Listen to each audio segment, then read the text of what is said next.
Հարգելի բարեկամ, այս վերջերս իմ YouTube-յան ալիքում տեղադրեցի մի տեսահոլովակ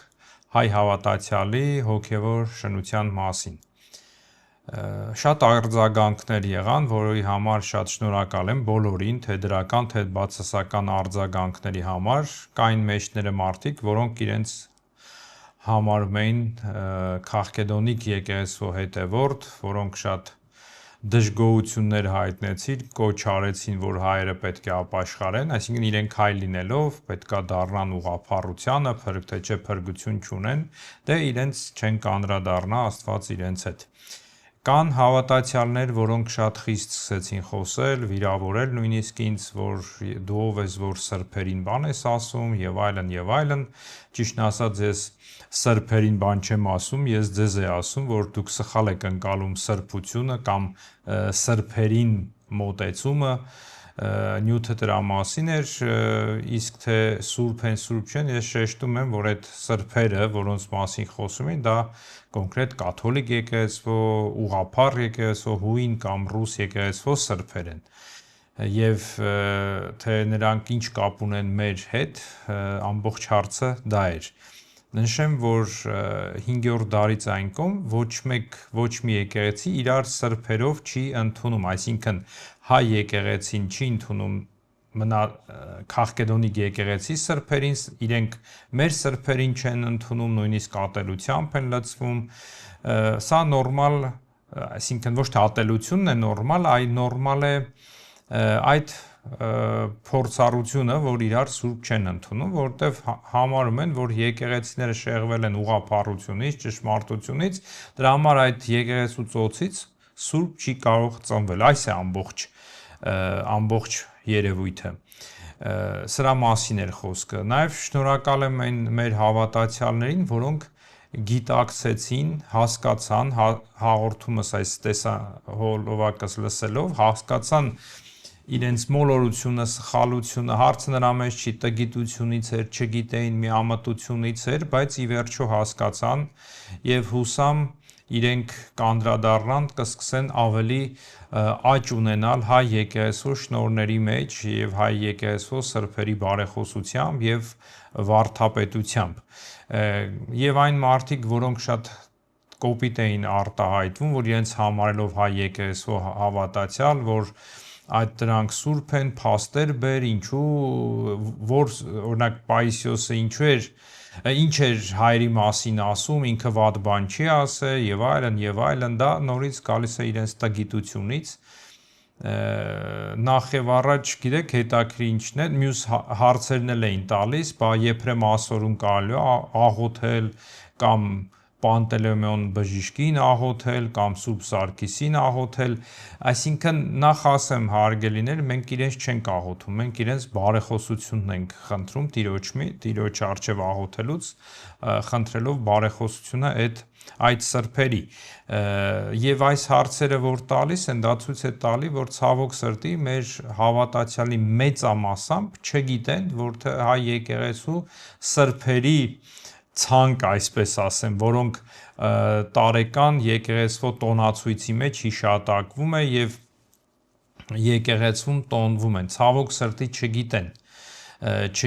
դրա համար պետք է մեր եկեղեցու այդ իսկ այդ օրացույցը ասեմ ամենտեղ վաճառվում է, եկեղեցում բացեք, հետևեք, նայեք այդ ցանկը եւ կիմանաք, որ սուրբը եկեղեցու պաշտելի է, այսինքն իրեն ընդունում ենք։ Եվ նամանդ մի կարևոր մի շնորհակալություն եմ ուզում հայտնել մի երիտասարդի, որը YouTube-յան ալիք ունի, ես անունը չեմ տա այդ YouTube-յան ալիքի, որովհետեւ միգուցե ինքը չուզենա, իր հետ չէի խոսել դրա մասին, ինքը իր ալիքի մեջ տեղադրել էր մի տեսահոլովակ, վերցնելով իմ նկարահանված ֆիլմերից, երբ որ պատարակներն եմ նկարում Տիրոջ գերեզմանի վրա, այդ տեսահոլովակը վերցնելով, որը ժամանակին ինքը ինձնից խնդրել էր, ճիշտն ասած մոռացել է, որ ինքը օգտագործ իր ալիքում կան տենց իմ տեսահոլովակներից վերցրած հատվածներ եւ ինքը վրան տարբեր ձայնային բաներ է դնում, աուդիո ֆայլեր է տեղադրում, քարոզներ, խոսքեր, աղոթքներ եւ այլն, եւ այսպեսով տեղադրել էր Իսահակ Ասորու այդ հայերենով թարգմանած աղոթքը եւ մոտ 160,000 դիտում կար։ Եվ ես երբ որ տեսա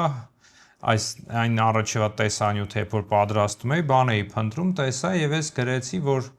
դուք նեստորականություն եք տարածում, նեստորականության գովազդ եք անում, եթե չհանեք ձեր տեսահոլովակը, նզովյալ կլինեք, այսինքն խիստ արտահայտվեցի եւ ճիշտն ասած ուզում եմ այդ մեջ խոսքս, կոմենտը ինքը ջնջեց եւ ես այս մի 2-3 օր նստած մտածում էի, որ դիմեի YouTube-ին այդ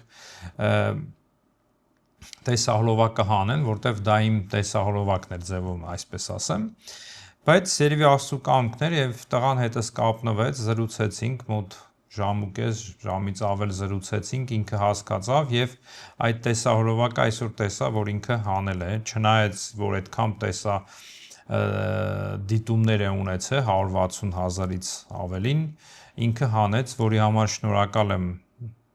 այդ տղային, թող Աստված օրհնի եւ ավելի հաստատվի իր գործն էլ, որ ինքը փորձում է մեր հայրերի, եկեղեցու սրբերի խոսքը տարածել YouTube-յան ալիքում։ Աստված օրհնի քեզ։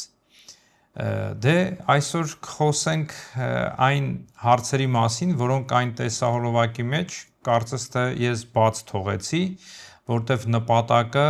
ցույց տալն էր, որ ինչ սխալներ էին գնում, բայց հիմա որոշ բաների կանդրադառնամ, որպեսզի երևի հարցերը, որոնք ձեր մոտ առաջացան, ոմանք որ այդ տեսահոլովակի տակ գրում էին, փորձեմ պատասխանել։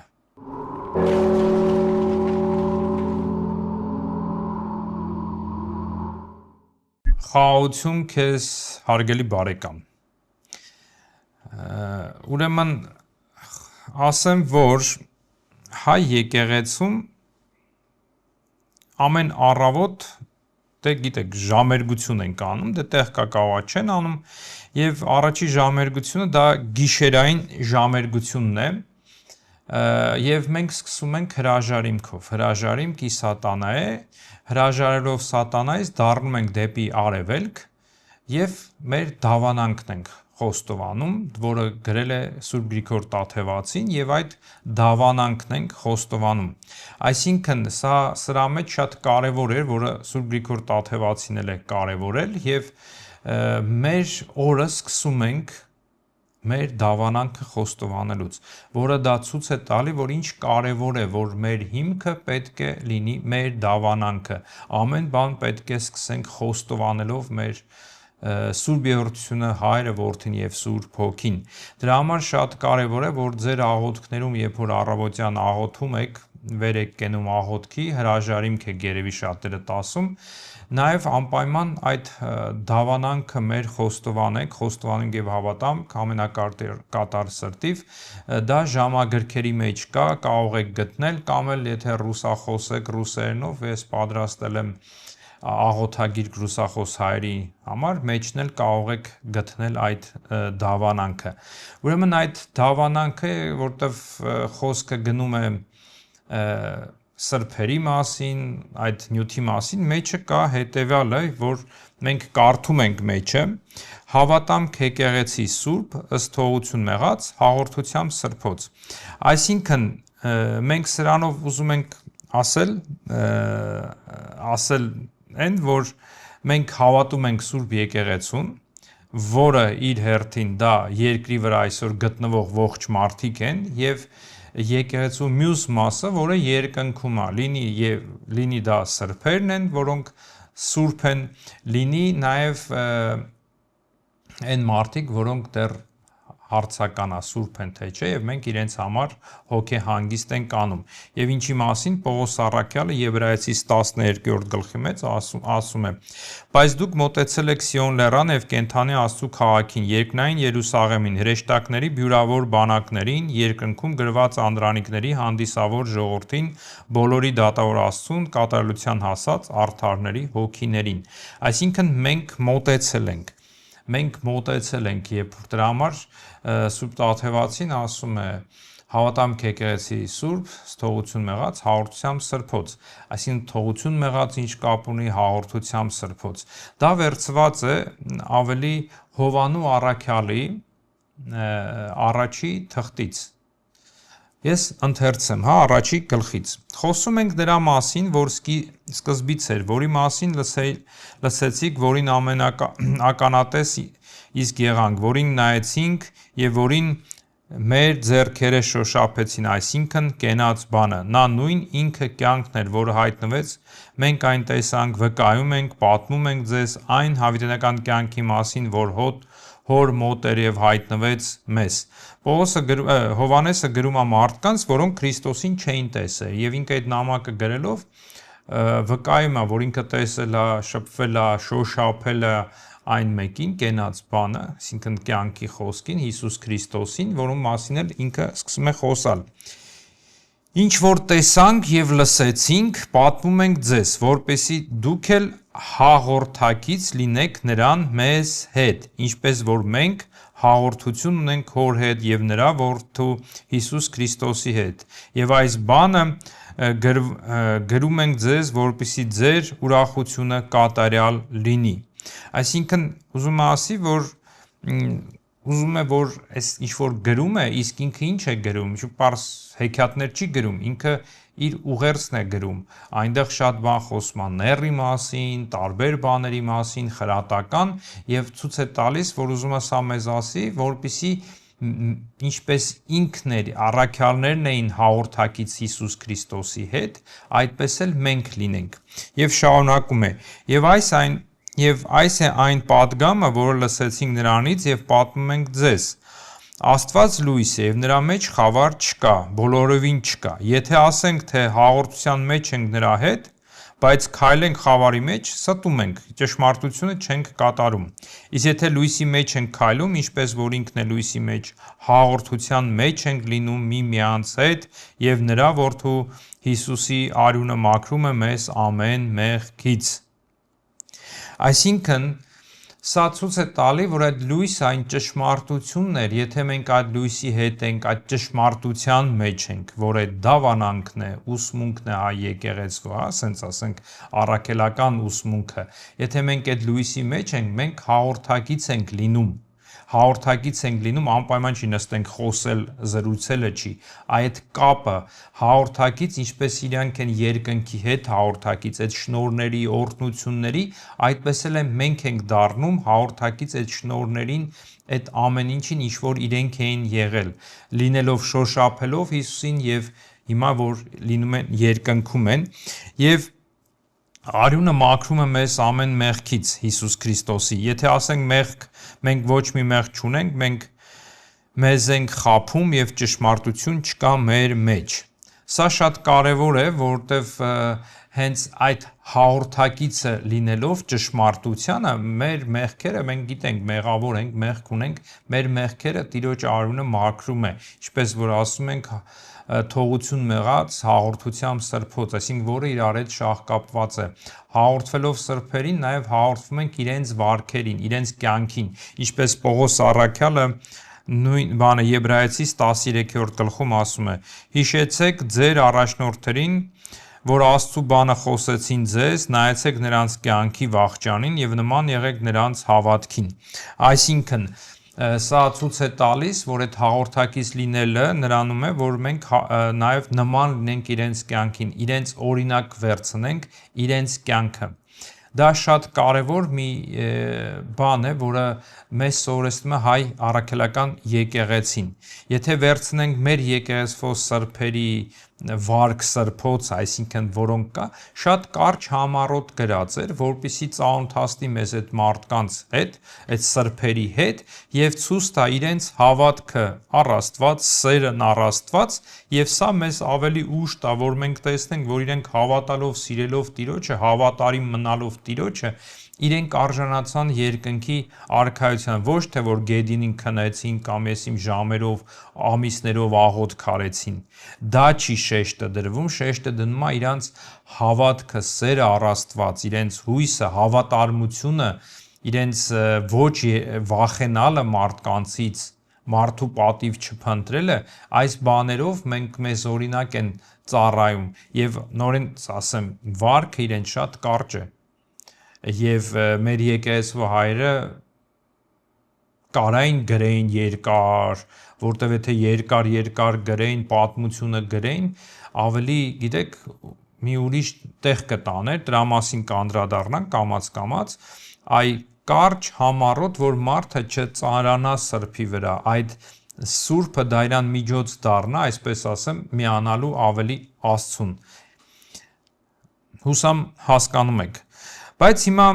գանք պատմությանը, հասկանանք, թե սրբերի պաշտամունքը ավելի որտեղից եկավ, այն ձևի, ինչպես հիմա օրինակ մնացած եկեղեցիների մեջ է։ Ուրեմն ասեմ, որ նախ եւ առաջ, երբ որ քրիստոնեություն ընդունեցին արևմուտքում, այսինքն Եվրոպա, Հունաստան, Հռոմ այդ տարածքներում, այսպես ասեմ, երբ որ իրենք քրիստոնեություն ընդունեցին, իրենք ժողովրդի մեջ հեթանոսական բարքերը, սովորությունները շատ մնացել էր եւ եկեղեցին, որպիսի ժողովրդին բերի դեպի ոնց ասեմ, դեպի Աստված, այդ հեթանոսական արմատներից կդրի շատ բաներ փոփոխություններ արեց։ Օրինակ վերցնենք Սուրբ Ծնունդը Տիրոջ հունվարի 6-ին էր, բոլոր եկեղեցիները մինչև 4 դար հունվարի 6-ին էին տոնում։ Այսօր մենակ հայ եկեղեցին է տոնում։ Նույնիսկ մեր քույր կոչված եկեղեցիները, Ղպտի ասորի եթովփացիները, իրենք նույնպես դեկտեմբերի 25-ին են տոնում Սուրբ Ծնունդը կամ հին տոմարով հունվարի 7-ին։ Ուրեմն նույն բանը արվեց, փոփոխությունը արվեց, վերցնենք նաև հաղորդության մեջ, գինիի մեջ հույները, օրինակ եվրոպացի, հռոմեացիները, այսպես ասեմ, գինին իրենց համար, իրենց առօրյա կյանքի համար դա մի մեղք էր նույնիսկ, հələ քրիստոնյա չէին, գինին խմել առանց ջուր բացելու, ջուր լցնելու, այսինքն իրանք ունեին 3 աման, մեկի մեջ գինին, մեկի մեջ ջուր եւ երրորդի մեջ խառնում էին, եւ լինում էր, որ կախվում ուներ ինչ գինի էր, 1-ից 10 տարբերությամբ, այսինքն գինին մի, օրինակ 200 գրամ էր, միջև 10 անգամ ավելի ջուր էին խառնում, որ խմեին, եւ իրենց համար բարբարոսություն էր, որ գինին առանց ջրի խմելը, դա մեղք էր, այսինքն եւ գինի խմելը առանց ջրով խմելը, դա ցույց էր տալի իրենց բարձր մակարդակի մարդ լինելը, այս էր։ Եվ սա իրենք հետո այդ սովորությունը մցրեցին եկեղեցու, այսինքն պատարագի ժամանակ սկսեցին նաեւ ջուր խառնելը։ Հիմա այսօր դա չի նյութը, եւ մյուս բանն էլ սրբերի պարագան։ Հռոմեացիների եւ հույների մոտ աստված կոչվածները, այսինքն չաստվածները նույնն էին, տարբեր անուններով, օրինակ իրանց հույների մոտ Զևսն էր, կարծեմ բաների մոտ Յուպիտերն էր եւ նույն գործն էին անում, նույն բանն էին անում եւ այդ կարևոր աստվածը իրենց եւ մարդիկ այդ աստծու հետ շփում չունեին, վախում էին։ Այդ աստծու հետ միայն միջնորդներ կային, իրենց քրմերը, պուֆյաները էդի սենց կանայք էին, որոնք մարգարեանում էին, այսպես ասեմ, տարբեր ծուխերի ազդեցության տակ սկսում էին տարբեր լեզուներով խոսել եւ վերի այդ Զևսի կամքը հայտնելու համար ժողովրդին եւ ժողովուրդը բավարարվում էր այդ Զևսի հետ շփվելու ինչ որ զոհաբերությունների եւ միջնորդների միջոցով, բայց իրենք ունեին, այսպես ասած, չաստվածների տարբեր ցածր մակարդակների տարբեր աստվածներ իրենց կյանքի մեջ, որը լուծում էին կենցաղային հարցեր։ Օրինակ վերցնենք Արեսը, պատերազմի կամ լատինների մոտ, այսինքն հռոմեացիների մոտ Մարսը, դա պատերազմի աստվածն էր։ Աթենքը իմաստության եւ արվեստի աստվածը, Ափրոդիտան սիրո եւ կիրքերի, Հերմեսը առևտրի եւ այլն, Պոսեյդոնը ծովի աստվածը, որը պատասխանատու էր այդ բնակավայրերին, այսինքն այդ բաժինները ունեին եւ պաշտում էին եւ կարճ ասած կենցաղային հարցեր են լուծում, ողջաբերության, որդեծնության, հողագործության, տարբեր, նույնիսկ ունեին ամեն մեկը իրենց տան ընտանիքի Գերդաստանի աստվածը իրենց երևի մի շուտ է պապ իրանց ընտանիքից Գերդաստանից հասել էր շուտ է մի մակարդակի, որ իրանք երկրպագում էին, պաշտում էին տարբեր ձևի եւ ունեին տարբեր կոչվում էր sense խորաններ իրանց տաների մուտքի մոտ, տան մեջ կոչվում էր լարի, որտեղ այդ արձանները տեղադրում էին եւ պաշտամունք էին մատուցում իրենց բանն, այսինքն զոհաբերություն, խունկ էին վառում եւ այլն, երբ որ ինչ-որ տեղ խնդիր լիներ։ Եվ հիմա պատկերացրեք, երբ որ քրիստոնյա են դառնում, իրանք Զևսին, այսպես ասեմ, հեղաշրջում անում, Զևսին հան գցում են, տեղը գալիս է Սուրբ Երրորդությունը, Հայր Որդի Սուրբ Հոգի եւ այն հեթանոս ժողովրդին, որ այդ հեթանոս գաղափարը ուղեղով էր ապրում, ինքը լավ ասում է, այս Աստծուն տեղափոխի նոր Աստված է, հիմա իրեն այո մենք պաշտենք, հիմա նույն երկրպագությունը բերենք այդ Աստծուն, բայց մենք արժանի չենք կամ վախում ենք մոտենալ, դրա համար միջնորդներ էին հանդիսանում, լինի հոգևոր դասը, դրա համար այդ բանը ավելի միջև օրս մնաց իրանց մեջ, որ իրանք միջնորդի կարիք ունեն։ Ի տարբերություն մեզ, որը մենք ես մի շեշտում եմ, մենք աստվածակենտրոն ենք։ Այսինքն միջնորդների իրենք վախում են այդ Սուրբ Երրորդության հետ հպվել, խոսել, այսպես ասեմ, բայց իրենց մեջ մնաց այդ մակարդակի վրա կենցաղային հարցերի աստվածները, որոնք իրանց տաներից դուրս չեկան, իրանց ուղեղից, մտքից դուրս չեկավ։ Ինչ արեցին, եկեղեցին գցեց բռնեց, այսինքն հովիվները, հայրապետները իրենց մոտ, որ եկեք տարբերակ ուրիշ չունենք, բան անենք։ Այս սրբերին բերենք այս աստվածների տեղը դնենք։ Եվ սրբերին բերեցին, դրեցին փոխարեն այդ աստվածների եւ մարդիկ սկսեցին դե բառը հանեցին, այնտեղ պետք չի երկրպագել Աստծուն, ինչպես, բայց պաշտել կարելի է, կարող է կաղոթել, շուտ է զոհաբերություններ, այսպես անել ուխտագնության պես գնալ, երկրպագել եւ այլն, այսինքն խոնարհվել իրենց գերեզմաններին եւ կաթոլիկների մոտ դա զարգացավ արձաններով հունական, այսինքն ուղղվածությանը բուզանդական ավելի տարածվեց սրբապատկերների ձևով։ Ձեզ մի օրինակ բերեմ, երևի շատերը գիտեք, ռուս եկեղեցու մեջ, այսինքն իրենց մոտ ինչպես տեղի ունեցավ, իրենք էլ որ ժողովուրդը հավատք եկավ, բայց իրենք հավատում են, sense մի բան կար, դամավոյ, տան մեջ մի ծերուկ, փոքրիկ ծերուկ էր, որը տան հարցերն էր լուծում եւ ապրում էր տան անկյուններում։ Եվ մարդիկ վախում էին նեղացնեին այդ տան դամավոյին, այդ տան բնակիչին, իրեն աղ, հաց, ջուր էին դնում անկյունի մեջ, ինչ-որ հատուկ բաներ էին անում, որ չնեղացնեին։ Իսկ եթե նեղացներ, ինքը կարող տունը տակնու վրա աներ, այսինքն դիվային բաներ էր,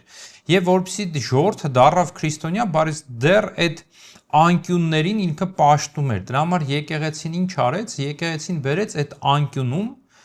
Դրա համար եթե չգիտեք, իմացեք ռուս եկեղեցու տանտաներում անկյուններում են դնում սրբապատկերն եւ կոչվեց կրասնի ուգլ։ Կրասնի, եթե թարգմանում ենք բառացի, դառնում է կարմիր անկյուն, բայց ինքը կարմիր իմաստը չուներ, այ կրասնի ավելի ինչքան հիշում եմ, դա գեղեցիկ, այսինքն այդ անկյունը։ Այսինքն այդ դամավոյին ծածկեցին սրբապատկերով Աստվածածնի հիմնական կամ Քրիստոսի, այդտեղ կախում էին կանթեղ, գալիս հենց անկյունի վրա էին աղոթում, միջև հիմա տարբեր նման գյուղերում, եթե ֆիլմեր եք տեսեք, կտեսնեք անկյունում է այդ սրբապատկերը, ոչ թե մեր պես, որ մենք դեպի արևելք, նույնիսկ եթե տան մեջ ենք աղոթում, դեպի արևելք ենք, ճիշտ եթե խաչ եք կախում, դեպի արևելք, օրինակ, չնայած դա էլ երկրորդական է տների համար կարևորը աղոթքն է։ Եվ հետո երբ որ խորհրդային միությունը եկավ, բոլշևիկները գրավեցին, իրանք ինչ արին, որպեսզի ժողովրդի մեջից այդ անկյունը վերացնեն, իրենք ինչ արեցին, ստեղծեցին տարբեր տեղ կարմիր անկյուն, Լենինի անկյուն։ Արդեն անկյունում չի, օրինակ գործարաններում, դպրոցներում, համալսարաններում, տարբեր տեղերում դա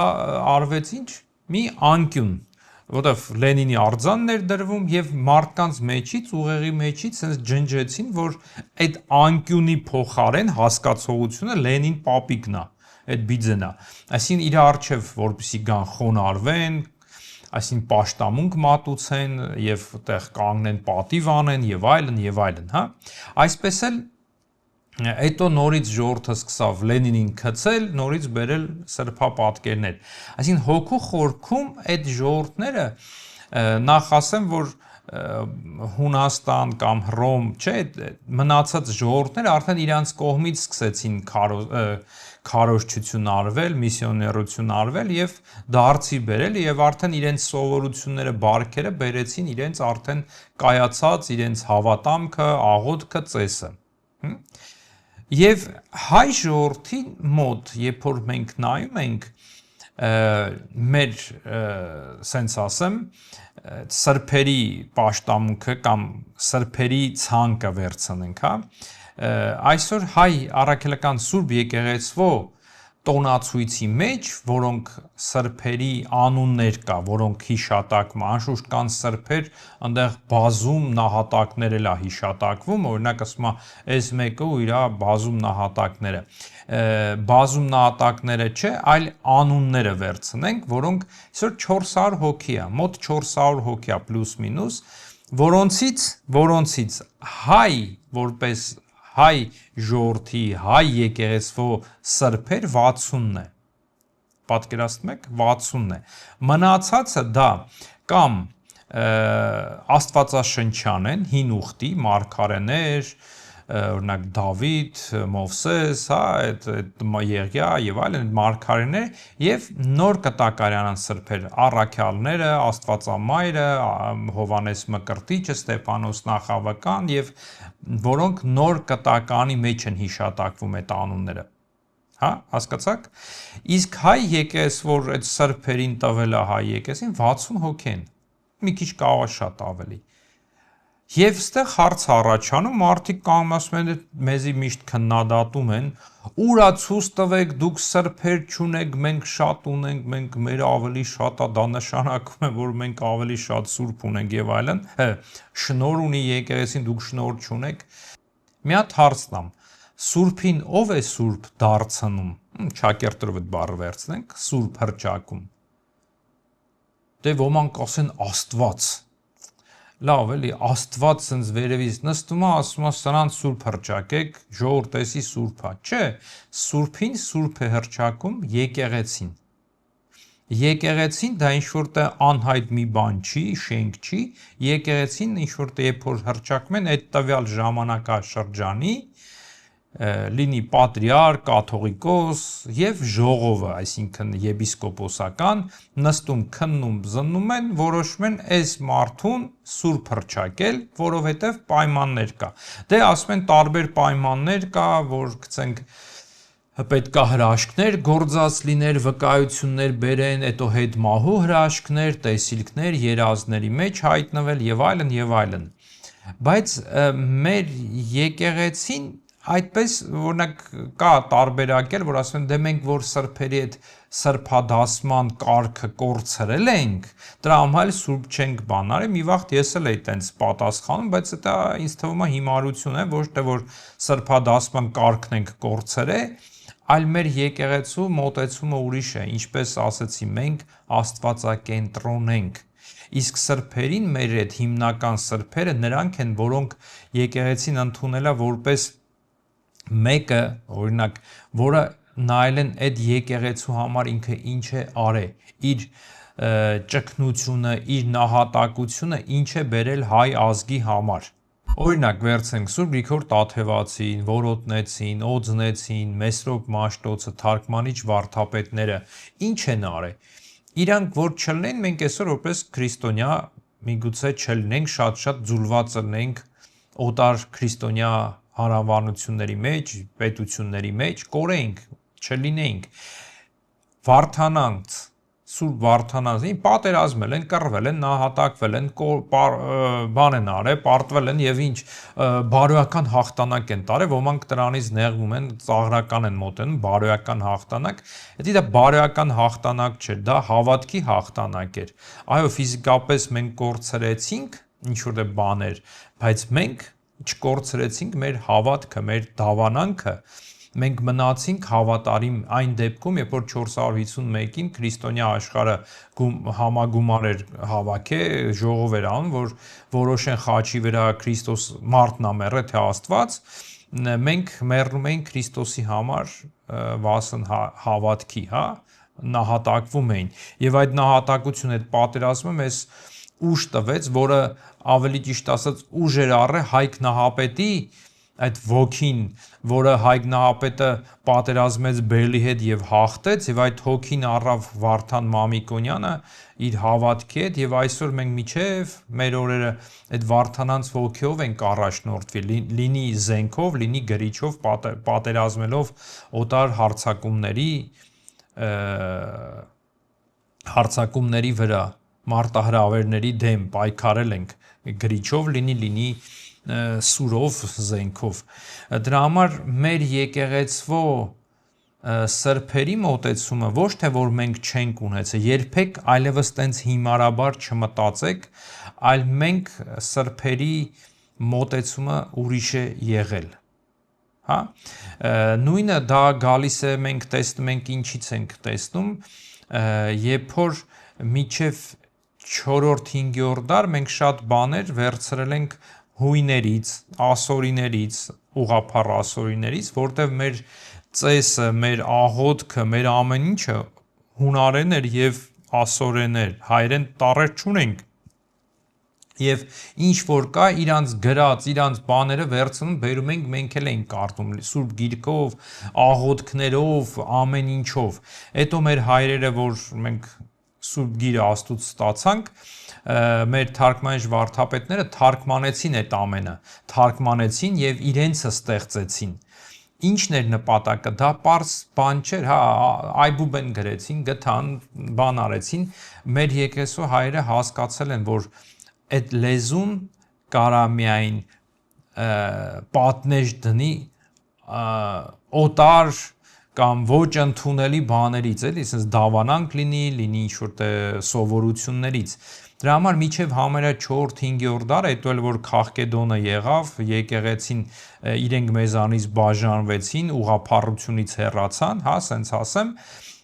մենք Աստծու կամոք մնացինք հավատարիմ այն ինչ որ մենք ունեինք, այդ սրբությամբ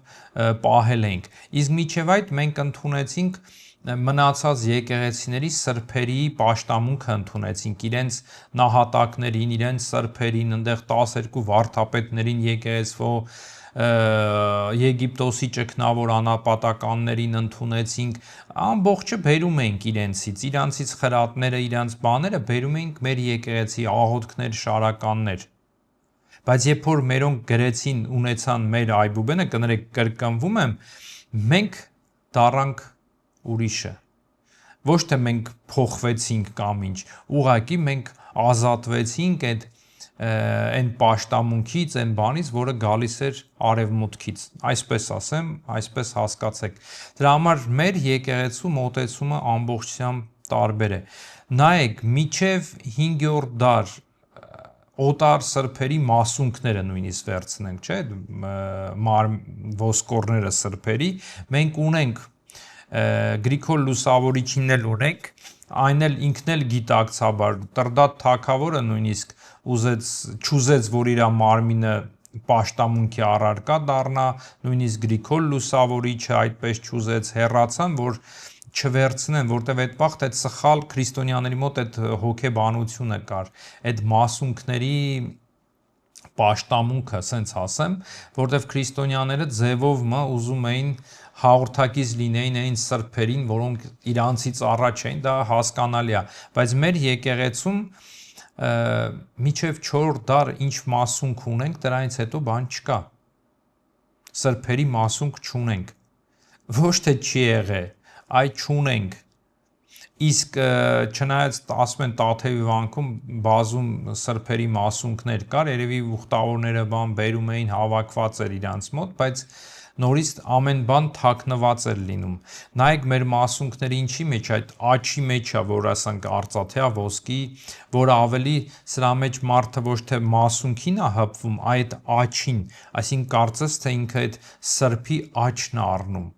ինչպես քահանայի ձեռքն են համբուրում, աչքն են առնում, այդպես էլ մենք սրբի մասում աչքն ենք առնում, ու մենք ոնց որ մեզ համար ինքը կենթանի է, ոչ թե այդ ոսկորին, եւ կամ էլ այդ խաչերի մեջ է դրվում, որ էլի ծածկված է, չենք տեսնում, մենք խաչի այդ օրհնությունն ենք առնում։ Սրբի հաղորդությամբ սրբոց, այսպես ասենք։ Եվ պատահական չի էլի, եթե ուրեմն մեր հայրերը այդքան բան են եղել, որ այսօր ամենամեր կարևոր սրբերը վերցնենք։ Մեսրոպ Մաշտոց, Հովանես Օձնեցի, Գրիգոր Տաթևացի եւ որոտնեցին, որ այսօր Նախիջևանում է գտնվում, հա, իսկ միջև այդ, հա, վերցնենք։ Ինչու իրանց ոսկորները գերեզմանների միջով չեն բացել։ Ինչու չեն բացել։ Ես չեմ ասում գնացեք բացեք հարցը, ինչու չեն բացել, որովհետև մեր եկեղեցին սրբերի մասունքներին ուրիշ մոտեցում ունի։ Ինքը ձևով չի մերժում, բայց մյուս կողմից էլ չի տարվում այն օտար եկեղեցիների սովորություններին, որտեվ ի սկզբանե ընդունել էր այդ քրիստոնեական այդ ազդեցությունը։ Մենք ընդունել ենք նաև Կոստանդիանոս կայսրին ենք հիշում, Թեոդորոս կայսրին ենք հիշում, մեր պատարագին, հա։ Դե ուզենք չուզենք հիշել ենք, երևի այդ ժամանակաշրջանն ա եղել Բյուզանդիոյի հետ մեզ պարտադրել են միգուցե որ հիշենք, բայց Կոստանդիանոս կայսրը մեզ համար ինչ սուրբ, սենց ասենք, միգուցե հիմա եկեք չքննենք, ինքը մեր տոնացույցի մեջ է եւ մենք հիշատակում ենք օրհնյալ եղեցի այդ սրբերի հիշատակը։ Թող Աստված իրենց բարեխոսությամբ մեզի ողորմություն անի։ Կան մարդիկ նաև մեզի մեղադրում են ասելով տեսեք ձեր մոտ հրաշքներ տեղի չեն ունենում, դե հրաշքների, այսինքն սրբերից այնտեղ հրաշքներ չեն լինում, գիտեք մեր մոտ, մեր եկեղեցու մոտ նույնպես ողջախոհ եւ ճիշտ մոտեցում է հրաշքի նկատմամբ։ Հրաշք հասկացողությունը դա մենք չենք մերժում, չենք ասում հրաշք չկա, հրաշքները շատ են, վստահ եմ մեր բոլոր հոգևորականները կվկայեն, որ իրենց կյանքում, իրենց աղոթքներով հրաշքներ են տեղ ունեցել, շատ կան, որ իրենք աղոթել են, մարդը բժշկվել է, հրաշք է տեղ ունեցել եւ այլն, ու պատկերացրեք այդ մարդը վաղը մեռնի, մեր կողքել գնա գերեզմանի վրա աղոթի ու էլի մի բան լինի, դնեն սուրբ հռչակեն։ Դրա համար նորից եմ ասում, մեր եկեղեցու մոտեցումը սրբերի էլի կրկնեմ, դա այն է, որ սուրբը նայել են, թե ինքը եկեղեցու համար ինչ է արել, իսկ թե այնտեղ ճգնել է, ապաշխարել է, գնացել է անապատում, նստել իր համար ապրել է, լավ արել, բայց դա մեզ համար չափանիշ չի եղել սրբության։ Մեր համար նորից եմ ասում, սրբությունը առաջին եղել է քո դավանանքը, դու ինչ ես պահել քո դավանանքը, ինչ ես արել քո եկեղեցու համար, ու դա շատ կարևոր մի բան է։ Դրա համար մենք այս ընթացքում այդ սրբերին սենց անընդհատ չենք կարող, որտեղ վստահ եմ մենք շատ սրբեր ենք ունեցել նահատակներ, մենք շատ սրբեր ենք ունեցել մարդ կենցաղային ապրել է, մահացել է, մենք էլ չենք իմացել։ Դրա համար մենք տոն ունենք անհայտ եւ հայտնի սրբերին, բոլորին միասին մենք հիշատակում ենք եւ Աստծուն փառաբանում ենք, որ այդպիսի սրբեր կան։ Վստահ եմ այդ սրբերը, որոնք նահատակվեցին Եղեռնի ժամանակ Օսմանյան կայսրության մեջ, մեր կաղաձեր եւ իմ հարազատների, նախնիների ինչ-որ սրբեր կան, որոնք մենք չգիտենք եւ որոնք մեզ համար բարեխոսում են առ Աստված։ Օրհնյալ լինի իրենց անունները երկնքում, որ մենք իրանց էլ հաղորդակից լինենք մեր կյանքով եւ ճշմարտությամբ։ Եվ գալով հրաշքներին շեշտենք հրաշքների իմաստը։ Հրաշքները ինքն իրան տենց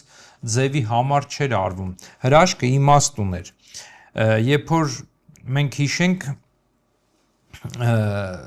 Մովսեսը, երբ որ գնաց հրեաներին Եգիպտոսում, չէ, պետքա փարաոնին ասեր, որ թող իմ ժողովուրդս եւ այլն, Աստված է ինձ առաջնորդում, որ պետքա գնանք եւ դա էլ պետքա ժողովրդին ձևով մփաստեր, որտեվ Մովսեսը վախում էր ինչ ասեմ, նախ լավ չեմ կարող խոսեմ, երկրորդն էլ գնամ ասեմ, բարև ձեզ, ես լեռներից իջա, ասում եմ պետք է դուրս գանք, Աստված ինձ ասել է, ինչով վկայեմ, իմ խոսքս ինչով հաստատեմ, եւ Աստված տվեց գավազան եւ այդ գավազանով Մովսեսը հրաշքներ պետք է աներ եւ այդ հրաշքները տեսնում էին եւ եգիպտացիք եւ հրեաները եւ սրանով փաստում են, որ Մովսեսի ասած խոսքը Աստված հաստատում էր, պնդացնում էր, զորացնում էր, վկայում էր այդ հրաշքների միջոցով։ Եվ երբ որ իրենք անապատից դուրս եկան, արդեն եկան ավետյաց երկիր մտան, անապատում դեռ մանանեխներ իջնում հրաշքով, այնտեղ կրակներ գիշերով իրենց առաջնորդում ցերեկը ամպներ, հա, իսկ երբ որ եկան ավետյաց երկիր, այդ հրաշքները ձևով դադարեցին։ Ինչու, որտեվ արդեն հավատքը հաստատված էր եւ այլն հրաշքի նշան, այսինքն պետք չունեին։ Դրա համար հրեաների Տերը ասում է, երբ որ քո զավակը հարցնի, «Էս մենք ինչու ենք այստեղ, որտեղից եկանք», եւ մինչեւ հիմա հրեաները Զատկվա օրենամանդ հիշում են, որ կարդում են, որ Աստված մենք գերի ենք Եգիպտոսից բազում հրաշքներով մեզ դուրս բերեց։ Այսինքն վերապրում են այդ ամեն ինչը, բայց հավատքի Աստծո խոսքը հավատալով։ Դրա համար նայեք ինչ են ասում Մարկոս ավետարանիչը 16-րդ գլխում։ Այնտեղ նկարագրում է, որ հավատացյալն ինչ հրաշքներ կլինեն, այնտեղ մեռելների հարություն կանեն, թույնը օծը կծի, չեն մեռնի, այսինքն թույն խմեն, բան չի լինի եւ այլն, եւ ասում է. նրանք էլ դուրս գնացին, այսինքն առաքյալները, ամեն տեղ քարոզում էին եւ Տերը, նայեք ուշադիր, գործակցում էր նրանց եւ խոսքը հաստատում էր այն նշանները, որով հետևում էին։ Այսինքն խոսքը հաստատում էր, առաքյալը գալիս է մի տեղ, Աստծու մասին է խոսում, լավ, այնքան տենց մարդիկ են եկել մեզ խոսեցին ու ինքը հրաշք էին գործում, մարդկանց էին բժշկում, գործք առաքյալոցը կարդացեք։ Եվ Եբրայեցիս 2-րդ թղթի մեջ Պողոս առաքյալը ասում է. մենք ինչպես պիտի ազատվենք, եթե անհոգ գտնվենք այնպիսի փրկության հանդեպ, որ նախ հռչակվեց Տիրոջ կողմից, եւ ապա հաստատվեց մեզ համար նրանց միջոցով, առաքյալների, որ լսել էին այն, Աստված էլ այն վկայեց նշաններով, զորավոր գործերով, ամեն տեսակ զորություններով եւ Սուրբ Հոգու շնորհներով, որոնք տրվեցին իր կամքի համաձայն։ Այսինքն Աստված, նայեք ինչ է ասում, նորից կրկնեմ, վկայեց, որ իր խոսքը ճշմարիտ է, որ ինքն է ուղարկել այդ առաքյալներին։ Դրա համար սրբերին, որ ասես հրաշքներ են լինում, վասն հրաշքի, մի քիչ կասկածելի է, նամանդ մեռնելուց հետո գերեզմանների վրա հրաշքներ են լինում, հա։ Սա մի քիչ բան է, բայց իմաստը ինչ է, երբ որ նայում ես շատերը, որ հրաշք են, դարձի են, այսինքն բժշկվում են, բան, դարձի գալիս են, թե չէ, այնտեղ անհավատ մարդ էլ է գնում Աստծու հանդեպ, անհավատ, բայց հավատում է ինչ-որ սրբի հրաշքին եւ ինչ-որ հրաշք է տեղանում, բայց այդ մարդը կյանքում հավատքի չի գալի, կամ եթե գալիս է, դա սնոտեական հավատքի է գալի, որտեղ Աստծու խոսքից է հավատքը, ոչ թե հրաշքից։ Նայեք ոսկեբերանը հայրապետը ինչ բաներ ասում է, որ մեր ժամանակները արդեն այդ հրաշքները, նշանները վերջացել են։ Այսինքն դա չի նշանակում հրաշք չի լինում, բայց այդ զորություն, հրաշքներ, մեռելների հարություն, բժշկություններ, դիվահարների հալածանք եւ այլն, այդ բաները վերջացել են, ասում է ոսկեբերանը։ Եվ հետաքրքիր բան ասում է, այն ով որ հավատքի է գալիս Աստծու խոսքից գիտությամբ, եւ այն, որը գալիս է հրաշքների, նշաններից, ինքը տարբերում է իրարից, ասում է նրա հավատքը, որ գիտությամբ է եղել, ավելի զորավոր է, քան նա, ով որ նշանով է եկել, հրաշքով է եկել, որտեվ այդ հրաշքը կարա վերջանա, հավատքն էլ հետը, իսկ որ գիտելիքով, գիտությամբ է եկել, ինքը հաստատուն է մնում, ինքը չի կարա շատ եթե շեղվի հերետիկոսության մեջ ընկնի, բայց իր հավատքն առ Աստված ամուր է մնում, որտեվ գիտելիքով է եկել, հավատքը Աստծու խոսքը լսելուց է կամ կարդալուց է, ինչպես Պողոս առաքյալն է ասում։ Դրա համար մեր եկեղեցվո հայրերը առաջին ինչու է ուզեցին, որ Աստծու այբուբեն հայերեն սկսենք գրել, կարդալ, ինչու այդ բանը ունեին, որտեվ իրենք ուզեցին, որ Աստծու խոսքը մենք կարդանք հայերեն լեզվով, որ հասկանանք, ոչ թե պատարագին բանը հունարեն կարդան, հետո թարգմանեն, ժողովրդին բացատրեն, այտենց մարդիկ պատկերացրեք հիմա չինարեն կարդան, պատարակ, արդեն գրափարով ալնում շատերը չեք հասկանում, հա, գրափարով եք բանամ չեք հասկանում, էլ մնաց այն վաղ մարդիկ հունարեն, ասորերեն էին կարդում, դրա համար թարգմանում ինչ-որ ձանձրալ էր, շատերը երևի բանել չէին հասկանում, անհաղորդ էին լինում, դրա համար մեր հայրը առաջին ինչ արեցին, ժողովրդին ոչ թե հրաշքներով հրապուրեցին, այ դպրոցներ բացեցին, որ ժողովուրդը անգրագետ, տգետ չմնա Աստծո խոսքի մեջ, այ հակառակը ավելի սկսի Աստծուն փնտրել, Աստծո խոսքը կարդալով դպրոցներ, վանքերի մեջ բացվեցին։ Հասկանում եք, իսկ օտարները, որ գալիս են, ավելի առաջնայինը դրվում էր հրաշքները, նշանները, որտեղ շատ այսօր հրաշքներ, նշաններ են, դա նշան է նրա, որ այդ անհավատ են այդ մարդիկ։ Իրանք Աստված չեն փնտրում, իրանք ինչ-որ նշաններ են փնտրում, իսկ Տերը ինչ ասաց, այ պոռնիկ ազգ, դուք նշաններ եք խնդրում, հա, ձեզ ոչ մի նշան չի տրվի, հա, դրա համար այդ դրանք, որոնք նշաններ, հրաշքներ են փնտրում, Տերը պոռնիկ անվանում, շնացող ազգ անվանում։ Այսի ուշադիր եղեք։ Դրա համար որ եթե մեր մոտ այդ հրաշքները չի լինում, չի նշանակում չի եղել։ Իսկ երբ որ կարդում ենք սրբերի վարքը, եթե իրանց կյանքի մեջ բաներ է եղել, իմաստ է եղել, դա ինչ որտե բան է հաստատել։ Օրինակ Նարեկացի պարագան, չէ, երբ որ իրան մեղադրում են, որ ինքը ուղղափառությունից շեղվել է, հայ եկեղեցու դավանանքից, այսինքն ծիսական բանից, բանը անում, պահք չի պահում, այնտեղ ծիսական սխալ բաներ անում, գալիս են դատելու իրեն, այդ դեպքն է տեղի ունենում, հիշում եք, ինքը պահքի օր է լինում, ուրբաթ օր է լինում, այնտեղ իր օգնականին, այնտեղ վանականին ասում է 2 տատրակ պատրաստի հյուրերի համար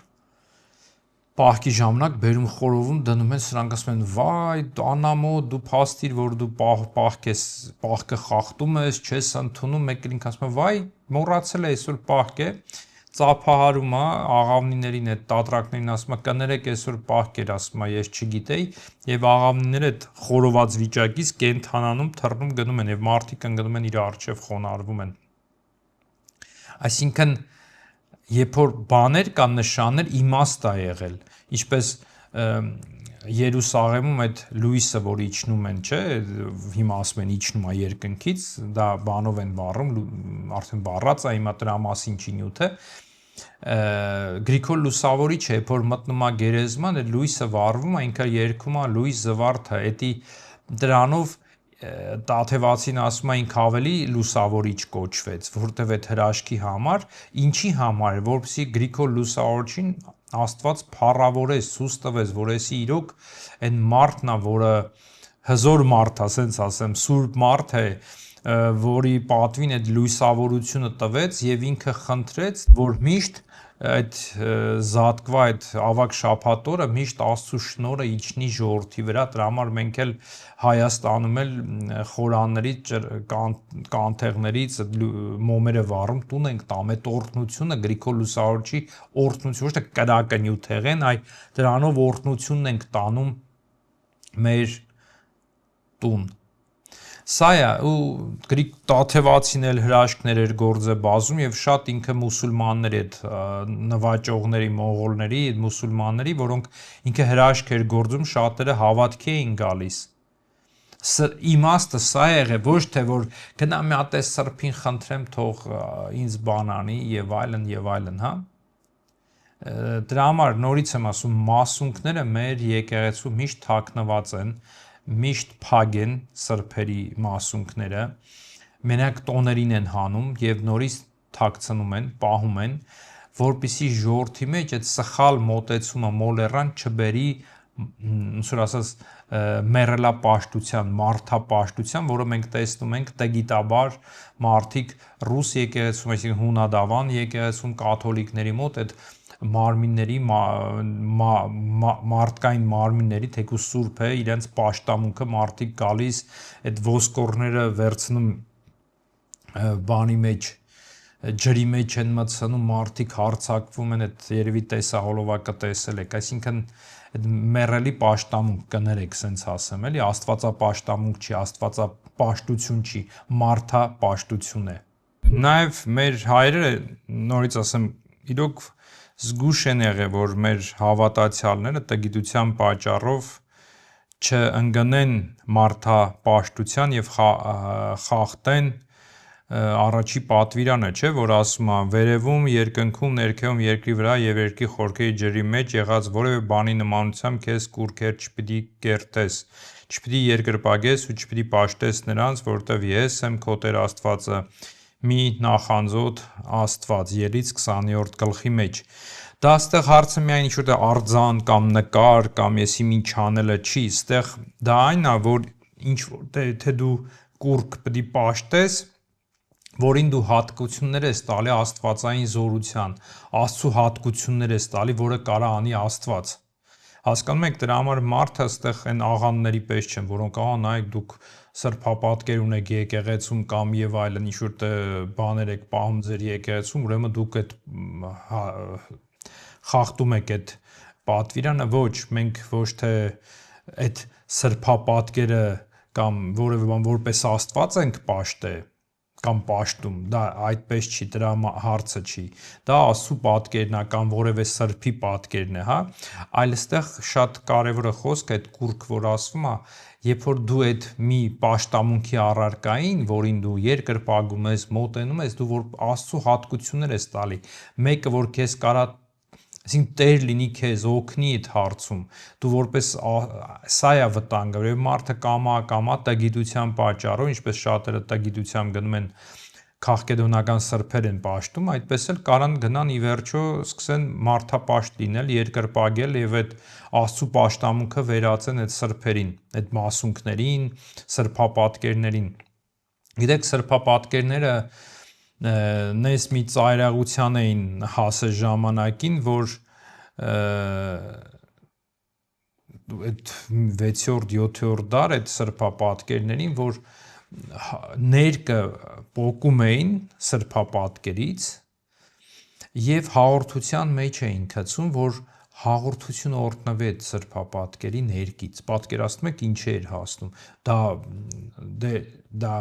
հույն եկեղեցին չի ընդունում այդ բանը, նզովում է, բայց իրանց մեջ շատ դա տարածում էր եղել, եւ դրա դեմ կարծեմ մի թագավոր Լևոն անունով ասում են հայա, շեշտը դնում են, որ հայը սկսում է պայքարել այդ տգիտության դեմ ու ինքն էլ մյուս ծայրահեղության անգնում, սկսում է ընդհանրապես ամեն սրբապատկերները ոչնչացնել, դե ժողովրդին համար նորից եմ ասում, պաշտամունք էր պետք, որտեվ այդ Սուրբ Երրորդությունը Հայր Որդի Սուրբ Հոգին անհասանելի էին, իրանց ներքևի շոշափելի բաներ պետք։ Տեսնում եք ինչի է տանում։ Եվ ի վերջո Քաղքեդոնիկ եկեղեցին 7-րդ տիեզերական ժողովն է գումարում 700 որ թվականներին եւ այնտեղ մի բան է հաստատում,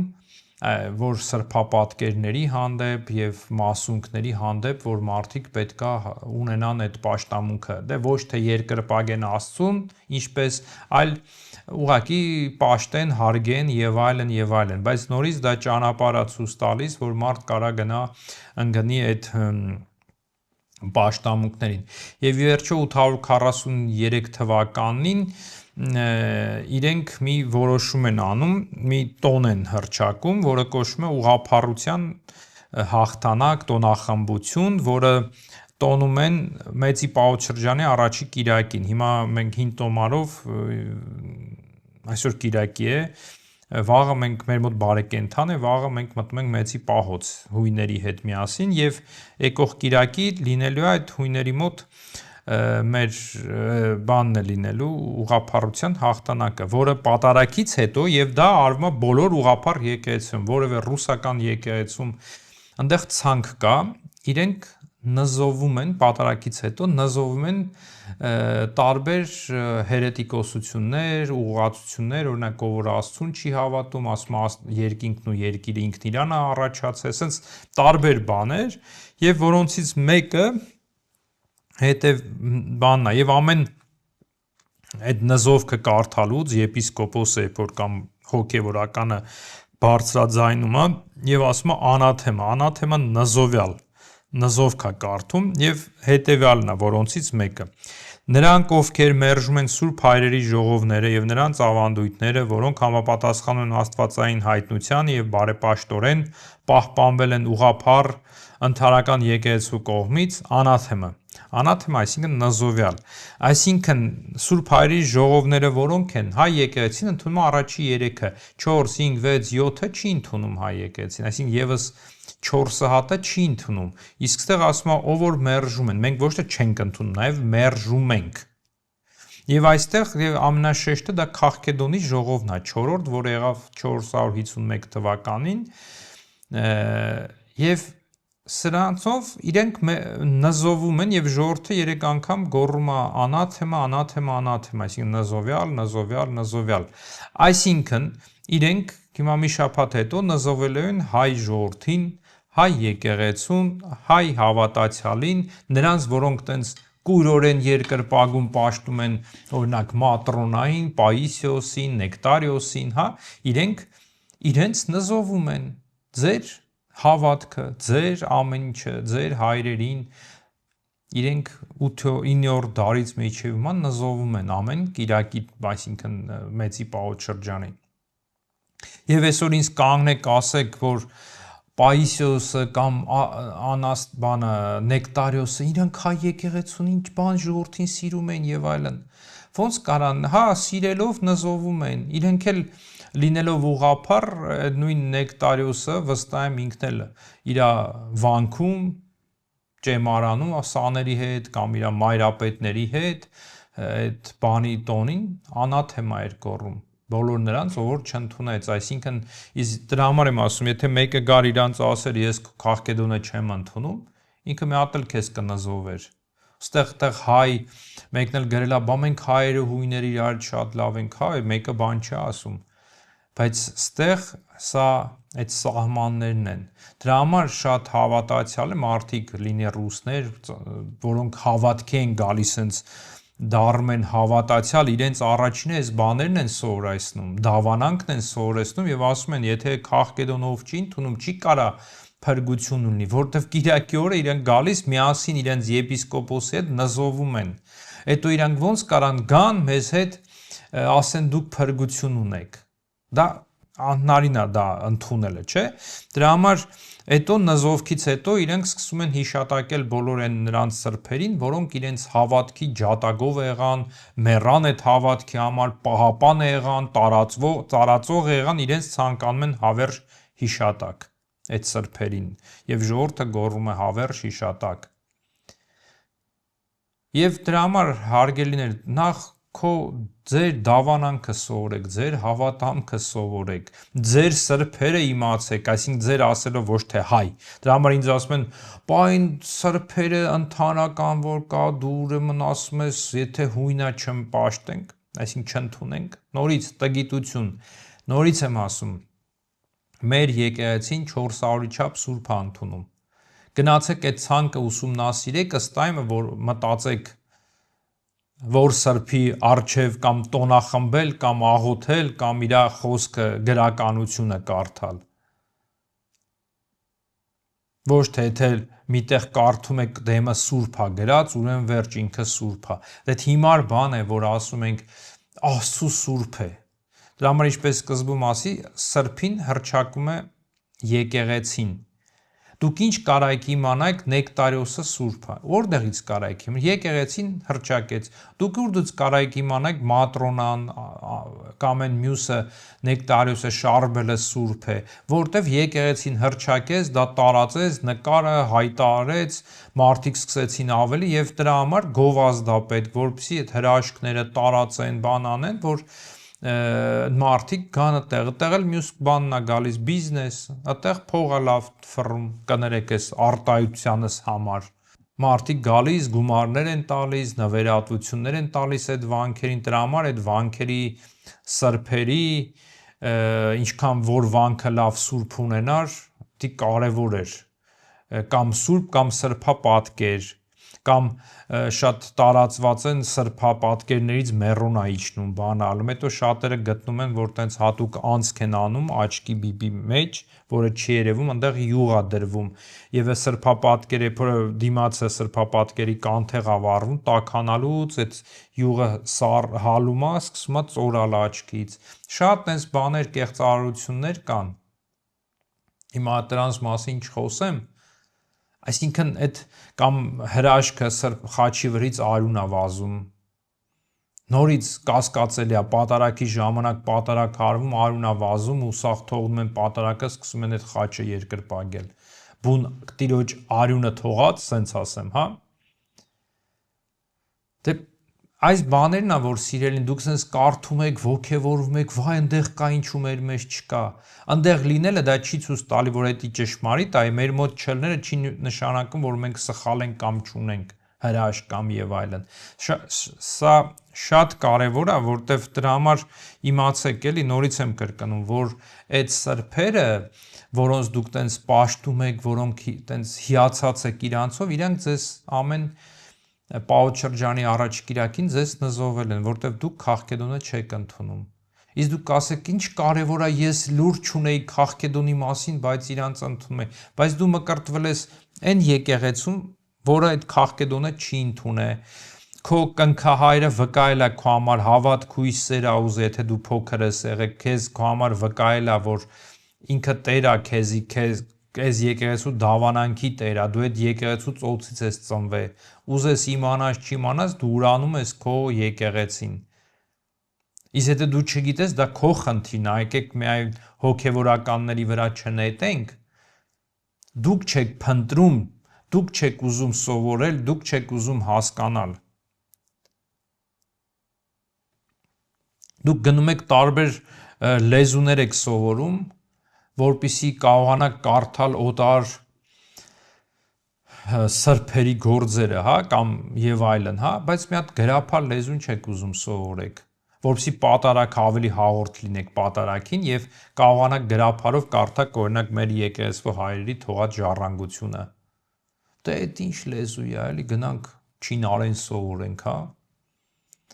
կամ հունարեն սովորենք, կամ եսիմ ինչ լեզու սովորենք, որ այդ գրքերը իրանց հոգևոր կարդանք, հետո էլ թարգմանենք հայերենի։ Սա ցույց է տալի, որ դուք օտարամոլ եք, ձերը չեք սիրում։ Օտարասիրությունը լավ բան է, բայց օտարամոլությունն է վատ բան։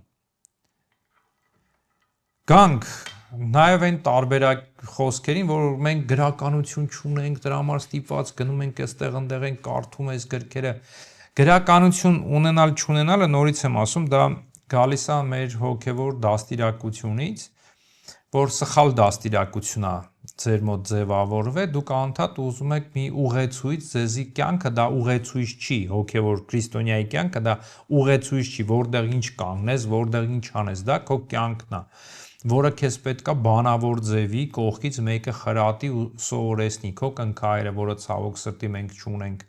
այդ կնքահայրի ինստիտուտը հասկացողությունը, որը կոչվում է նաև հոգևոր հայր, քո ծնողները այդ դաստիարակությունը չունեն, ցավոք սրտի մեզ այնքան կոդրեցին, այնքան ուզեցին ոչնչացնել, որ շատ բան կորցրել ենք։ Ես դա չեմ արդարացնում, բայց ունենք այն ինչ որ կա,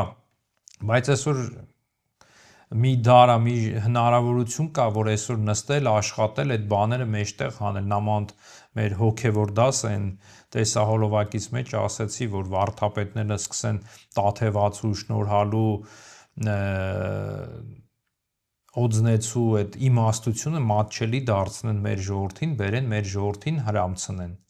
Դրա համար քրիստոնյայի համար, եթե դուք տենց գիտակից հավատ, ձեզ ուղեցույց պետք չի։ Ձեր ուղեցույցը, ձեր ճանապարհը Հիսուս Քրիստոսն է եւ ձեր եկեղեցու վարդապետները, դուք պետքա վարդապետությունը սովորեք, ուսումնասիրեք։ Ոչ թե այստեղ ոնց աղոթեմ, ոնց խաչակնքվեմ, ինչ անեմ, ոնց անեմ, ոնց հոգևոր կյանք ապրեմ, ոնց պահք պահեմ։ Այսին այս բաները, որ ոնց ասեմ, ձեր պարզ քահանան եկեղեցուն քարոզա տալիս ձեզ հերիք է։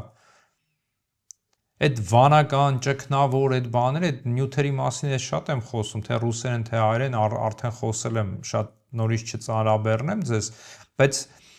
կա մի բան, որը այդ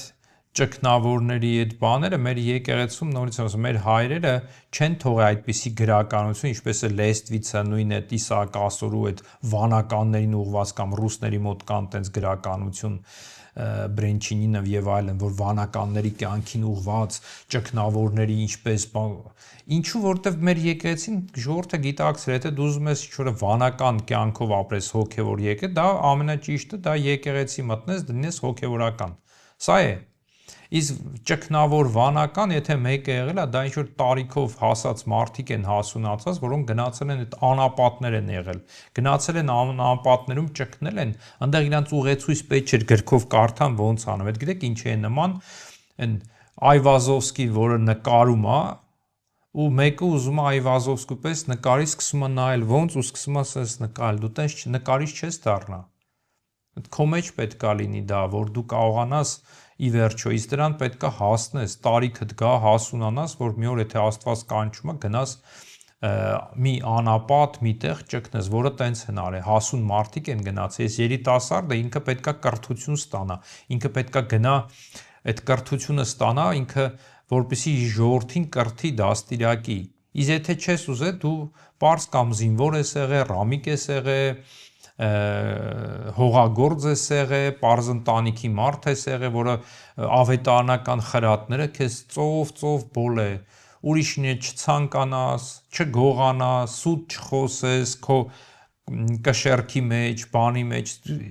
աղոթերն էլ եկեղեցին ժամերգություններ, գնար եկեղեցում մասնակցի ժամերգությունների, հին ժամանակ տենց ա եղել։ Այդ պարզ մարդկանց այդ հոգևոր գրականություն պետք չի եղել, ինքը լսել է եկեղեցու վարդապետները լեռներից, այսինքն վանքերից իջել են, երբ որ իմացել են այնտեղ շեղվածություն կա, եկել են գավազանով խրատել են, դաստիարակել են, հետ են գնացել։ Իսկ տեր հայրերը հովիվներն են եղել, որ ժողովրդին հոգացել են իրենց սնունդն են տվել, քարոզներ են տվել, առօրյա խրատներ են խոստովանացրել են։ Ժողովրդին այդ գրականությունը պետք չի եղել, այսօր է որ ինչու է փնտրում գրականություն, ես էլ եմ անցել այդ բաներով, որտեվ այդ գրականությունը պետքա որ ճգնավորի ոնց էս պահին ոնց աչքդ բացես, ուր նայես, որ այս գայթակություն չլինի, ինչքան խորանում եք, դա քրիստոնեությունից հեռանում եք դուք։ Պարզ եղեք, պարզությունը մեր եկեղեցին այդ պարզությունն է տալիս։ Նորից եմ ասում, եթե դու ուզում ես վանական ճգնավոր, ես իմ ինչ ես ուզում դառնաս, երիտասարդ ես, սխալ է, դա ինքնախապկանք է, պրել ես ռուսերեն տենց խոսքա, որ դու ուզում ես ճգնավոր դառնաս 18-20 տարեկանում, դա սատանան է քեզ ուղղորդում, որ դու սխալ ճանապարհով գնաս, որ ի վերջո քեզ տանի միտեղ, հետո հուսատվես ու քեզ են ռեզինի պես քցի մյուս ծայրահության մեջ գցի, մի ուրիշ աշխարհիկ կյանքի մեղքերի մեջ խորտակվես։ Այնքան մարդ եմ տենց տեսել, որոնք տենց լուրջ ճգնավորի վիճակ են 15-20 տարեկան, խրատում ես, ասում են դու ես հայրերով եմ առաջնորդվում, դով ես, դե հայ սուրբին վարդապետին ասում են դով ես, ես հայրերով եմ առաջնում, եկել մի կես տարել չի անցնում, տեսնում ես ինչ մեղքերի մեջ են ապրում, ընկնում, արդեն այդ վանը, որտեվ իրանց բեռից, իրանց ուժերից վեր բան են ուզում վերցնեն։ Սա է հարգելիներ, ես ոչ թե վանականության դեմ եմ, ես այդ անառողջ վանականության դեմ եմ։ Եթե դու բան ունես հայ եկեղեցուն տալու, որպես երիտասարդ, գնա մտի ճեմարաններ, գնա կրթություն ստացի, որ դու վաղը Աստծու կամքով կարողանաս քո ժողովրդին կրթել, դաստիարակել, Աստծու խոսքը տարածել իրանց։ Իսկ կհասնես պապիկ կդառնաս տարիքով կգա, որ արդեն բան չունես տալու, կգնաս, կգտնես քեզ միտեղ, որտեղ կարաս հեռանաս ու քո համար ճգնի ինչքան ուզում ես, առանց մեկի խրատներ կարդալու։ Այսօր շատ նաև բան են հիացած են Շենուդա պատրիարքով։ Տարածում են, կարդացեք, նաման մեծի պահոց-շրջանում, կարդացեք այս Շենուդայի գրքերը, բաները, հիացած բան, ու ցավալի գիտեք ինչն է, որ հոգևորականներն են դա տառապում այդ բանով ու թարգմանում են, էլի, տենց սրանով դուք ցույց եք տալի, որ հայ եկեղեցին մեր կա, աղքատ է, ոչ մի բան չունի։ Շենուդա պատրիարքը գրել է իրանց ժողովրդի համար բաներ, խրատներ, բայց Եկեք մյուս կողմից նայենք, սա մի ուրիշ նյութ է, ես մի օր Աստծո կամոք եթե ստացվի կխոսեմ սրա մասին, որ շատ կարևոր է, որ Քրիստոսաբանությունը եկեղեցվո ինչպես է ազդել ասկետիկայի վրա, ասկեզայի վրա, այսինքն ճգնողական, վանականության, այսինքն փրկչագործության վրա մարդու ու մեծամասամբ այս բոլորը, որ այս գրականությունը կա, լինի Շենուդայից սկսած, Իսակ Ասորով, այնտեղ մնացածով, այդտեղ նկատվում է Քրիստոսի, այսինքն մարդկային բնության ընդգծումը եւ Քրիստոսի ապականացու լինելը մարմնի եւ հարությունից հետո է փոխվում, իրանք այդ ասում են նույն Շենուդան ասում, Ղպտի եկեղեցին, Ասորի եկեղեցին եւ սրանք ազդելա իրենց ճգնողական բանի վրա, որտեղ շատ շեշտը դրվում է քեզ չարչարելու, կիրքերի դեմ պայքարելու եւ սրբերի գոյատևման, այսինքն ձեր կյանքում, որ հեսա նայեք, եթե սրբերը, որոնք այսքան 30 տարի անապատում ճգնեցին 1000 տարի առաջ ու հազիվ փրկվան, բա դու որ այս աշխարհի մեջ ես ապրում, դու ոնց պետք է փրկվես։ Սա ձեր մեջ դնում են, որպեսզի դուք հուսահատվեք կամ էլ փնտրեք միջնորդներ սրբերի տեսքով կամ որոշ հոգևորականներ, որոնք ձեզի վերցնեն, սենց մատի վրա փաթած մանտան, սենց ֆռացնեն, կներեք, փաթած ունենան, հա։ Այսինքն ձեզ մոլորեցնելով, որ կարողանան մանիպուլյացիա անեն ձեզի, որ դու արժանի չես, դու մեղավոր ես, որ ձեր բանական, ձեր մտածելակերպը, մտածելը դուք դադարեք։ Իսկ հայ եկեղեցին իր ժողովրդին տալիս է մտածելու, եթե մենք այդտենց չլինենք, մենք ստեղծագործ ժողովուրդ չէինք լինի։ Գնացեք Ղպտի ժողովուրդը ինչ արե։ Սա ազգով տեղով 3-րդ, 4-րդ մարդը ամեն վազել է անապատ միջև հիմա էլ։ Անապատներում, լեռներում ապրեն, իրանք ստեղծագործ չեն եղել, իրանց այսօրվա ծեսնել ամեն ինչը վերցված է հույներից։ Ինչ որ է, հիմա չասեք ես Ղպտիներին եմ վիրավորում, բայց շատ կարևոր մի բան կա, որ շեշտեմ, որ մենք այսօր ուզեք թե չուզեք, դա պատմական իրականություն է, մենք նզովում ենք նաև Ղպտի, Ասորի, Եթովպացի եկեղեցիների, այսինքն վարդապետությունը։ Նախ իրենք Սևերանոսին սուրբ են հռչակում, Հակոբիկին սուրբ են հռչակում, որին մենք այդ ուսմունքը նզովում ենք։ Իսկ ինչն է այդ ուսմունքը, իրենք ասում են, որ Քրիստոսի մարմինը ապականացու էր, ոչ թե քայքայման իմաստով, այ ապականացու էր, այսինքն ինքը որպես մեռավ, չարչարվեց, նեղություն կրեց, դա ապականության նշան էր, այսինքն մարդկային, որը իր մեջ կամա կար ու ինքը ստիպված դա տանում էր, հարությունից հետո դա վերացվեց եւ այդ բաները այլևս մեջը չկա ու ինքը որտեվ մեր պես մարդ էր, ես մի քանի Ղպտի եւ Ասորի վարդապետների այստեղ այս հարցադրումը տվեցի, ասեցի, եթե Քրիստոս 40 օր չկերավ, հետո քաղցեց, ինքը երևս մի 10 օր, 20 օր չուտեր, ինքը կմեռներ, թե ոչ։ Այ կուզենայի դուք պատասխանեիք եւ հիմնավորեիք ինչու այո, ինչու ոչ, այսինքն ինչու կմեռներ, ինչու չէր մեռնի։ Ուրեմն ասեմ, 7-8-րդ դարում Հովանես Օզնեցի օրոք, Սուրբ Հովանես Կաթողիկոսի օրոք այդ խնդիրները բարձացավ, որ ոմանք ասում են Քրիստոսի մարմինը ապականացու է, անապական է, այսինքն բերում էր նրան, որ ուրվականի պես էր դառը, մարմին չուներ, սաղ այդ ուրվականի պես էր, իսկ ոմանք էլ ասում են, որ ապականացու է, այսինքն մարդու պես էր, ինքը ստիպված չարչարվում էր, հետո հարությունից հետո փոխվեց։ Ուրեմն ասորիների մեջ կային մարդիկ, որոնք այդ կողմն էին բռնել, ապականության կողմն էին բռնել, Ասորի ուղղափառ ասորիներին, իմիջիալոց ասեմ, իրանք իրենց լուսավորչական էին կոչում, ավելի ճիշտ Գրիգորյան, Գրիգոր լուսավորչի հավատքից, որտեվ իրենք գալիս են մեզանից ձեռնադրվում էին։ Եվ այս եկեղեցու հավատացյալների մեջ ասում էին, որ ուղղափառ, ասում էին հայերը բան են եղել, դարել են անապական վարդապետությունն են վերցրել եւ մոլորեցնում են ձեզի, իսկ հայերի նեկանասին այս ասորիները այս ուղափառ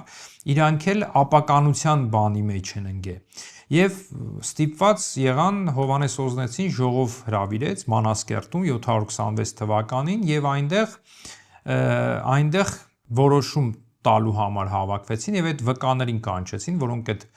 երկվացությունն էին ուզում հայերի եւ ուղափառների միջև մտցնել եւ պարզվեց, որ սրանք Հակոբիկյան են, Սևերանոսի աշակերտներից էին եւ ապականացու դավանությունն էին տարածում եւ ուզում էին իրար գշտեցնել, կռվացնել երկու եկեղեցի եւ երբ որ սա հասկացան, երկուսին նզովքի բերեցին, կանչեցին, որ նզովեն Սևերանոսին եւ Հակոբիկին, նրանք մերժեցին եւ իրենց նզովեցին, դուրս հանեցին եւ ասորիների մեջ էլ կար ինչքան հիշում եմ ցեզ մի բան, որ իրանք մտածում են, որ Քրիստոսի մարմինը ապականացու է, որտեվ գերեզմանում քայքայվում էր։ Կարծեմ իրանց մեջ ցենց մի թերի բան կար եւ այդտեղ միասին գալիս են Գրիգոր Հովանես Օզնեցին դավանանքն են դնում, վերահաստատում են, որ ծնունդը հունվարի 6-ին է, Սուրբ Աստված, Սուրբ Եվզորը պետքա որ խաչեցար, այդ ավելումներով լինի,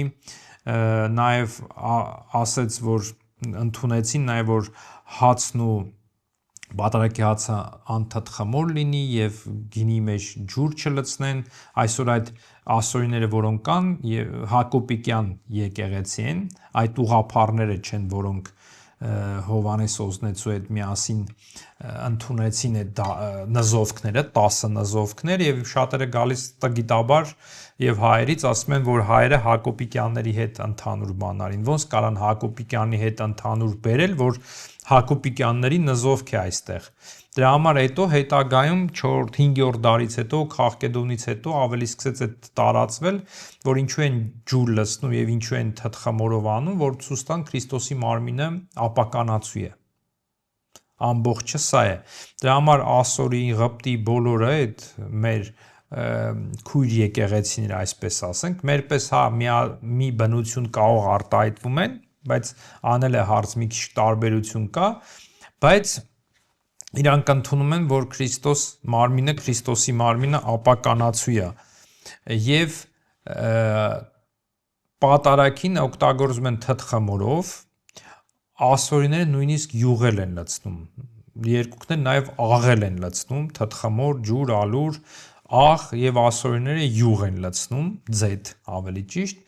եւ ջուրեր են լցնում։ Այնտեղ ասում են քիչ ենք լցնում, այստեղ քչի շատի, եթե քիչ եք լցնում, ինչու եք այդ քիչն էլ լցնում, այդ էլ մի լցրեք։ Բայց Տաթևացին լավ ասում է, ով որ ուզում է ասի Քրիստոսի մարմինը ապականացու է, ջուրել է լցնում, թթխմորել է անում։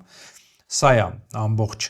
հարցը եւ ուրեմն եկեղեցին դա է հաստատում եւ այդ ուղափառ Գրիգորյան կամ լուսավորիչ ասորիները հավատարիմ էին, հետո իրանք ձուլվեցին մի մասը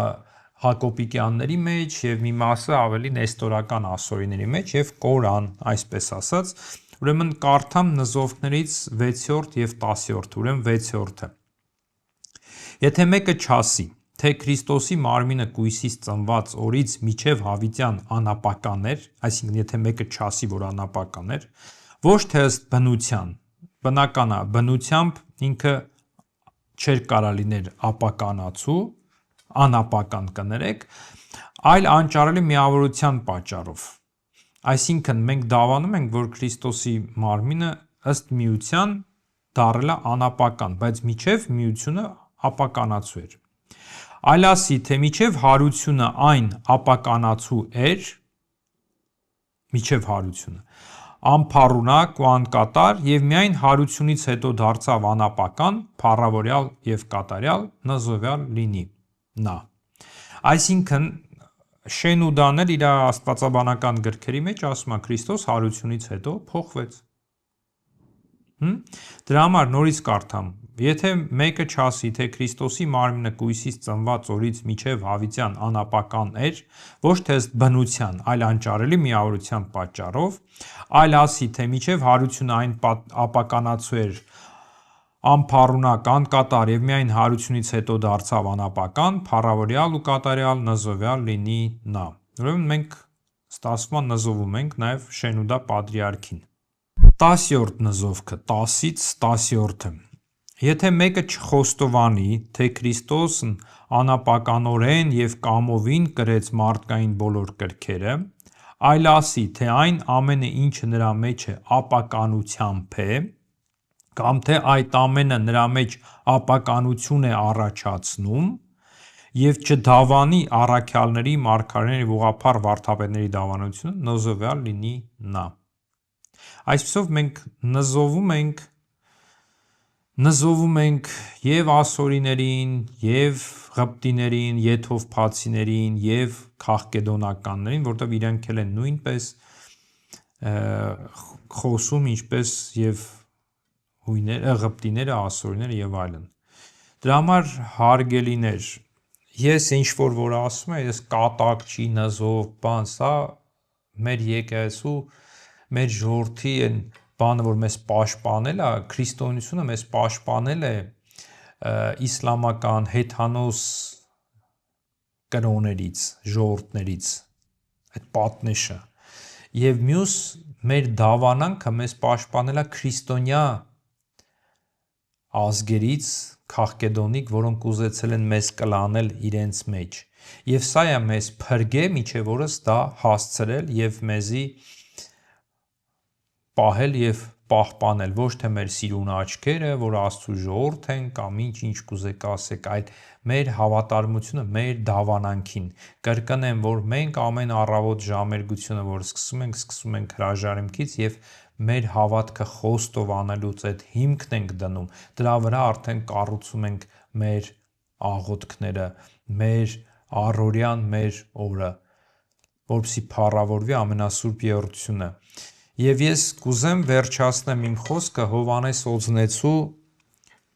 ճառից մի հատված, որը նա ասեց Մանասկերտի ժողովին, որտև այն ժամանակ էլ էր հայերին վերամկրտում էին, նրանց, որպեսզի դարձնեն քաղկեդոնական, նորից վերամկրտում էին, որը հիմա էլ ենք տեղեր կա չեն անում, փոխել են իրենց քաղաքականությունը, բայց այդ բանը կա։ Ուրեմն կարդամ Օձնեցու, Սուրբ Օձնեցու, Հովհաննես Օձնեցու ճառից մի հատված։ Շատ ուշադիր եղեք։ Թող ոչ ոք մեզ չմեղադրի մարդատյացության կամ Քրիստոսի խորհրդի անտեղեկության մեջ։ Նրա, ով իր սիրո խաղաղությունը թողեց եկեղեցուն և պատվիրան աշակերտներին։ Բայց քանի որ ոմանք խղճուկ են իրենց հավատի մեջ և ընկնում են վայրենության գիրկը և մեզ ասում են բարին, ինչպես իրենց է թվում, որը մեզ համար չարիք է, և լույսի փոխարեն խավարն են հաստատում և մեր մեջ մկրտվածներին նորից մկրտում ու վերստին խաչն են հանում Աստծու որդուն, հենց այդպիսիներն էլ մենք հալածում ենք որպես օտարների։ Իսկ նրանք, ովքեր կատարյալ հավատ ունեն Սուրբ Երրորդության հանդեպ և Քրիստոսին կույս Մարիամի որդուն Աստված են խոստովանում մարմնի և բանի միավորությամբ և Տիրոջ մորը Աստվածածին են անվանում, հույս ունեն Քրիստոսի խաչելությամբ, հարության և դատաստանին, նրանք մեզ համար հայրեր են ու մայրեր, քույրեր ու եղբայրներ, որդիներ և դուստրեր, և թող Աստծու մեծ ողորմությունը լինի նրանց հետ։ Ամեն։ Դրա համար թող ոչ մեկ ինձ էլ չմեղադրի, որ ես մարդատյաց եմ, ես ատում եմ, ես չեմ ատում։ Ես լինելով հայ եկեղեցու վարդապետ փորձում եմ պաշտպանել մեր հոտը, մեր հավատացյալներին գայլերից, որոնք գառան հանդերձով կամ տրոյական ձին նստած բերում են, ուզում են մեր ժողովուրդը, մեր հավատացյալ հոտը ցրել և բարեխոսությամբ մեր մեծ սրբերի Մաշտոց, Սուրբ Մաշտոց, Մեսրոպ Մաշտոցի, Հովհաննես Օձնեցու, Որոտնեցու Հովհաննու, Սուրբ Գրիգոր Տաթևացու բարեխոսությամբ թող Աստված պահի, պահպանի ձեզ հաստատուն ամուր ձեր հավատքի մեջ, փնտրեք և կգտնեք։ Այսօր այսքանը, շնորհակալ եմ ձեզ, Աստված ձեզ պահապան։